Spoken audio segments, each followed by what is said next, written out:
Որդուս թաղելուց 3 օր անց ամուսինս խնդրեց ինձ ամուսնալուծվել մեր խոհանոցում, մինչ ես հակադեպրեսանտներ էի խմում ծորակի ջրով, եւ երբ նա ինձ ասաց պատճառը, ես այնտեղ փսխեցի։ 5 տարի առաջ միասին ընտրված ճենապակյահատակին, բայց ոչ թե ամուսնալուծությունն էր, որ ստիպեց ինձ փսխել, այնինչ նա ասաց հետո, եւ այնինչ ես հայտնաբերեցի 3 շաբաթ անց։ Ինչ որ բան, որը վիշտը վերացեց սարսափի, եւ դա ինձ հասկացրեց, որ ես երբեք ոչ մի վարքյան չեմ ճանաչել այն տղամարդուն, որի հետ 7 տարի մահճակալ եմ կիսել։ Իմ անունը Կամիլա է, ես 33 տարեկան եմ, եւ սա պատմությունն է այն մասին, թե ինչպես ես 72 ժամվա ընթացքում կորցրեցի ամեն ինչ՝ իմ երեխային, իմ ամուսնությունը եւ իմ բանականությունը։ Թույլ տվեք պատմեմ ձեզ, թե ինչ է պատահել, առանց ֆիլտրի, առանց մանրամասների, որովհետեւ սարսափը մանրամասների մեջ է։ Զրոյական օր, մարտի 23, երեքշաբթի։ Ես 7.5 ամսական հղի էի, տղա էր։ Մենք պատրաստվում էինք նրան անվանել Միկել։ Նրա սենյակն արդեն պատրաստ էր, մահճակալը հավաքված էր, հագոստը լվացված ու ծալված, այն մանկական հոտը, որը մենք ցողում ենք իրերի վրա նախքան երեխայի ծնվելը։ Ամեն ինչ դասավորված էր, ամեն ինչ սպասում էր։ Ես քնեցի տարօրինակ զգացողություն ունենալով, մեջքի ցախ, որը չէր անցնում, անհարմարություն, որը չէի կարողանում անվանել։ Ամուսինս Գիագոն ականջակալներով կողքիս էր եւ իր հեռախոսով ինչ-որ սերիալ էր դիտում։ Նա հազիվ նայեց, երբ ասացի, որ վատ եմ զգում։ Նա շրջվեց եւ շարունակեց նայել էկրանին։ Ես պետք է նկատած լինեի այդ ժամանակ, ես պետք է տեսնեի նշանները, բայց դրանք երբեք չես տեսնում մինչև շատ ուշ չէ։ Առավոտյան ժամը 4-ին արթնացա մի ցավով, որը պատառոտեց մարմինս։ Ես գոռացի. Դիագոն արթնացավ վախեցած։ Նա միացրեց լույսը, եւ երբ նա հետ քաշեց սավանը, մահճակալը ներծծված էր արյունով, այնքան շատ արյուն, ավելի շատ արյուն, քան թռում էր հնարավոր մարդու ներսում։ Հաջորդեց շտապօգնության մեքենաների, հիվանդանոցի լույսերի, բժիշկների, որոնք խոսում էին ինձ համար անհասկանալի լեզվով, եւ բուժքույրերի, որոնք բռնել էին ձեռքս, մինչ ես գոռում էի անզգայացման համար։ Ասացին, որ ընկերքի անջատում է տեղի ունենում։ Կամիլա, ես ուզում եմ ամուսնալուծվել։ 6 բառ։ Մեր որդուն թաղելուց 72 ժամ անց։ 6 բառ, որոնք փշրեցին իմ կյանքից մնացածը։ Ես ծիծաղեցի, որովհետև դա այնքան անհեթեթ էր թվում, որ միայն կատակ կարող էր լինել։ Բայց նա չէր ծիծաղում։ Նա լուրջ էր, ամբողջովին լուրջ։ Եվ այդ ժամանակ ես հասկացա. նա իսկապես լուրջ էր։ Ինչու՞, հարցրի ես։ Իմ ձայնը տարօրինակ էր հնչում։ Նիհար, կոտրված։ Ինչու հիմա։ Ինչու այսպես։ Եվ նա խորը շունչ քաշեց։ Կարծես թե պատրաստվում էր։ Կարծես թե այնինչ պետք է գային քաջություն էր պահանջում։ Եվ նա ասաց. Որովհետև ես երբեք չէի ցանկացել այս երեխային, որովհետև ես խնդրեցի քեզ աբորտ անել, երբ իմացար, որ հղի ես, եւ դու մերժեցիր։ Որովհետև այդ 7 ամիսները դժոխային էին, երբ ես ձևացնում էի, թե երջանիկ եմ, մինչդեռ ես միայն ուզում էի, որ դա ավարտվի։ Եվ հիմա ամեն ինչ ավարտվել է, այնպես որ ես այլևս ձևացնելու կարիք չունեմ։ Ես նրան նայեցի, այն մարդուն, որին կարծում էի, թե ճանաչում եմ, այն մարդուն, որը ինձ հետ ներկել էր երեխայի սենյակը, ով գնացել էր բոլոր ուլտրաձայնային հետազոտություններին, ում ձեռքս դրել էի փորիս վրա Միգելի հարվածը զգալու համար։ Եվ ես հասկացա, որ ամեն ինչ սուտ էր եղել։ Բայց սպասեք, շարունակեց նա, կա ավելին։ Ավելին կա։ Կարծես նրա ասածը բավարար չէր, կարծես ավելի վատ բան լիներ։ Ես ուրիշի հետ եմ, 6 ամիս է անցել, նա էլ հղի է, 3 ամիս է անցել, մենք երեխա ենք ունենալու, եւ ես ուզում եմ ազատ լինել, իսկապես ընտանիք կազմելու համար։ Այդտեղ ես փսխեցի, դեռ հատակին չէի, ինձ հաջողվեց հասնել լոգարան, ես փսխեցի ստամոքսիս մեջ եղած ամբողջը, որը գործնականում ոչինչ չէր, այնպես որ դա պարզապես լեղի էր, լեղ եւ սարսափ։ Եվ նա պարզապես կանգնած էր լոգարանի դրան մոտ եւ նայում էր ինձ, կարծես ես դրամատիկ էի անում։ Երբ ինձ հաջողվեց կանգ առնել, երբ ինձ կրկին հաջողվեց նրան նայել, ես տվեցի միակ կարևոր հարցը. ով։ Եվ նա ասաց անունը. Բրունը, իմ կրտսեր քույրը։ Եվ այդ ժամանակ ես նորից փսխեցի, այս անգամ հատակին, որովհետև ամբողջ մարմինս մերժեց այդ տեղեկությունը։ Քույրս, որը մնացել էր ինձ հետ առաջին 2 օրերին։ Քույրս, որը բռնել էր իմ ձեռքը։ Քույրս, որը լաց էր եղել ինձ հետ Միգելի կորստի համար։ Նա խղի էր։ Ամուսնուս երեխայից։ 3 ամիս առաջ։ Սա նշանակում էր, որ ամեն ինչ սկսվել էր, երբ ես դեռ հղի էի։ Մինչ մենք դեռ ձևացնում էինք, թե երջանիկ ընտանիք ենք, երեխայի սպասելով։ Դիագոն դուրս եկավ լոգարանից։ Ես լսեցի մուտքի դրան շրխկոցը։ Ես լսեցի, թե ինչպես նրա մեքենան դուրս եկավ ավտոտնակից։ Եվ ես մնացի այնտեղ։ Լոգարանի հատակին։ Պարկած սեփական փսխումիս մեջ։ Փորձելով հասկանալ, թե ինչ էր հենց նոր պատահել։ Հաջորդ ժամերը լրիվ անջատված էին։ Հիշում եմ, որ կրկին Rivotril ընդունեցի։ Վերջերս շատ լավ է սնվում։ Անորոշ պատմությունների, փոփոխությունների գալիստյան մասին։ Նրա բացակայությունը իմ մանկական երեկույթից 1 ամիս առաջ պատճառաբանելով, որ հիվանդ է։ Ամեն ինչ հիմա իմաստուն էր, ամեն ինչ համընկնում էր, եւ խառնաշփոթը սրտխառնոց էր պատճառում։ Ես նրան չզանգեցի, ես նրան չհանդիպեցի, որովհետև ինչ էի ասելու։ Ես խոսքս կորցրեցի, բառեր չկային այն արտահայտելու համար, ինչ զգում էի։ Այդ գիշերը մենակ անցկացրի։ Դիագոն չվերադարձավ։ Ես քնեցի հյուրասենյակի հատակին, քանի որ չէի կարողանում վերադառնալ մեր ընդհանուր մահճակալին։ Քնեցի Միգելի հագուստով, որը պահել էի։ Մի փոքրիկ հագուստ, որը նա երբեք չէր հագել։ Հոտոտում էր այն մանկական հոտը, որը նա երբեք հնարավորություն չի ունեցել զգալու։ Հաջորդ առավոտ արթնացա ու մտածեցի, որ գուցե երազում եմ տեսել, բայց չէի տեսել։ Իրական էր, ամեն ինչ սարսափելի իրական էր։ Մայրս անսպասելիորեն հայտնվեց։ Բրունան նրան պատմել էր, ոչ թե ամեն ինչ, բայց որ Դիագոն ամուսնալուծություն էր խնդրել։ Մայրս զայրացած էր, նա նրան հրեշ անվանեց, վախկոտ, ասաց, որ դատի է տալու, որ նրան ոչնչացնելու է։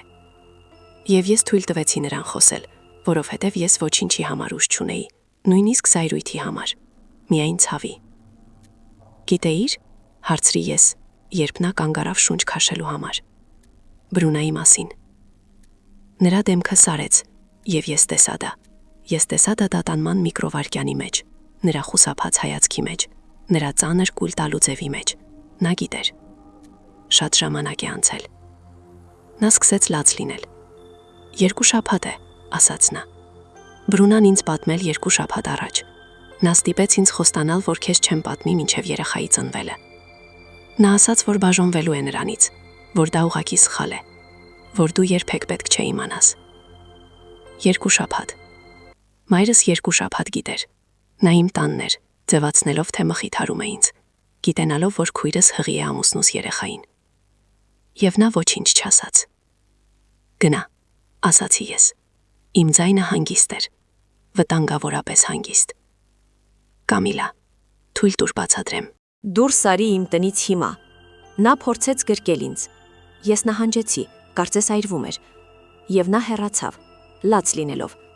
բայց նա հեռացավ։ Ես նորից մենակ էի, ամբողջովին մենակ,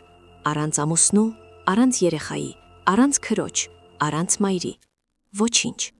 Հաջորդ օրերը ավտոմատ կերպով անցան։ Իրավաբան, փաստաթղթեր, վիճարկվող ամուսնալուծություն։ Նա ուզում էր ամեն ինչի կեսը։ Ես տվեցի այն նրան, ոչ թե որովհետև նա արժանի էր դրան, այլ որովհետև ես ուզում էի, որ նա որքան հնարավոր է շուտ հեռանա իմ կյանքից։ Բրունան փորձեց խոսել ինձ հետ, նա հաղորդագրություն գրեց ինձ։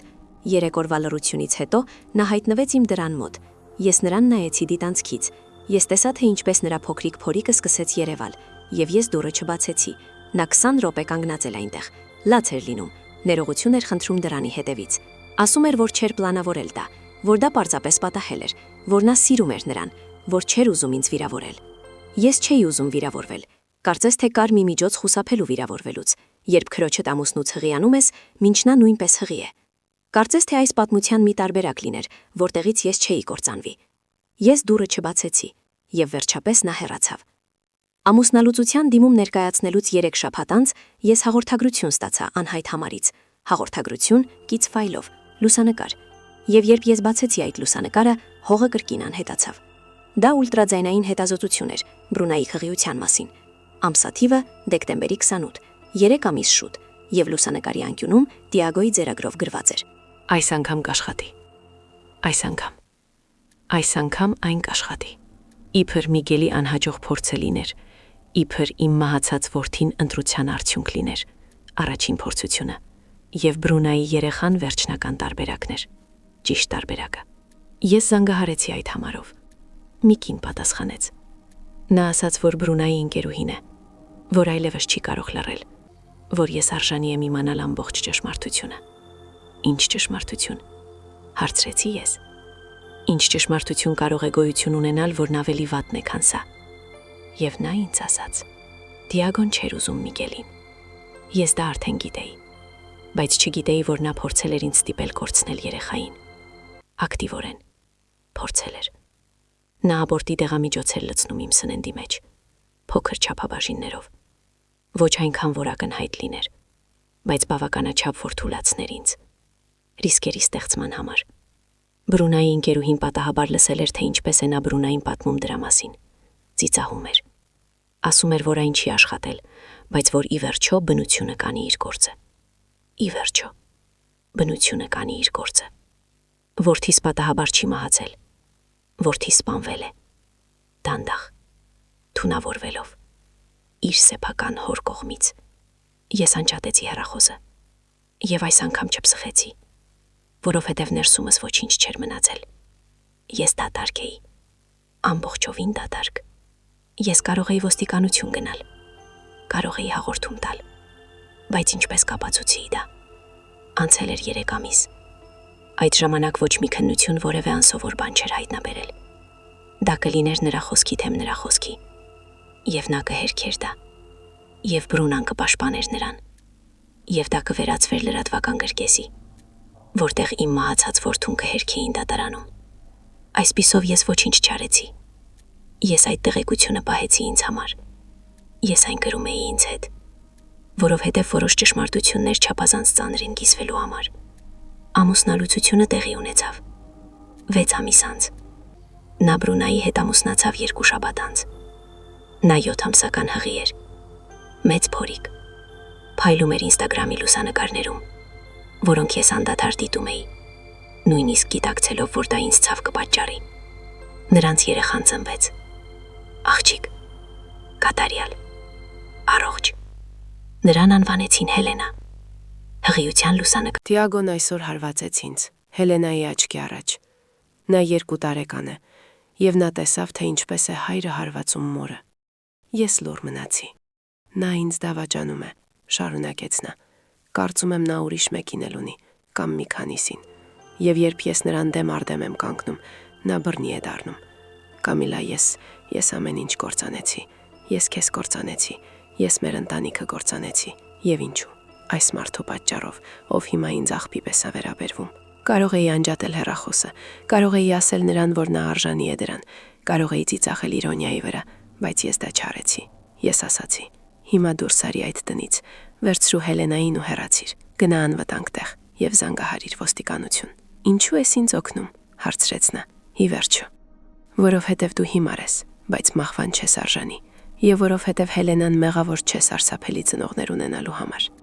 Նա նույն օրը հեռացավ։ Նա գնաց ընկերուհի տուն։ Նա ոստիկանություն հաղորդում ներկայացրեց։ Նա խնդրեց արգելող որոշում կայացնել, եւ Դիագոն իր կյանքում առաջին անգամ բախվեց հետևանքների հետ։ Նա զանգահարեց ինձ, զայրացած։ Նա ասաց, որ ես Բրունային իր դեմ եմ տրամադրել, որ ես վրեժ եմ լուծում, որ ես դառնացած վիրավորված կին եմ, որը չի կարողանում հաղթահարել դա։ Ես հարցրի ճիշտ է, իմ սննդի մեջ պարունակվող աբորտի տեղահաբերի մասին։ Լռություն։ Լռությունն այնքան երկար տևեց, որ կարծեցի նա անջատել էր հեռախոսը։ Եվ հետո նա ասաց. Դու երբեք դա չէիր ապացուցի։ Դա հերքում չէր։ Դա հաստատում էր։ Նա էր դա արել։ Նա էր սպանել մեր որդուն։ Եվ նրան հետաքրքրում էր միայն այն, թե արդյոք ես կարող եմ դա ապացուցել։ Հիմա ես ապացույց ունեմ, որ ստել եմ։ Բրունայի ընկերուհին ձայնագրել է զրույցները, ձայնագրված խոստովանություններ։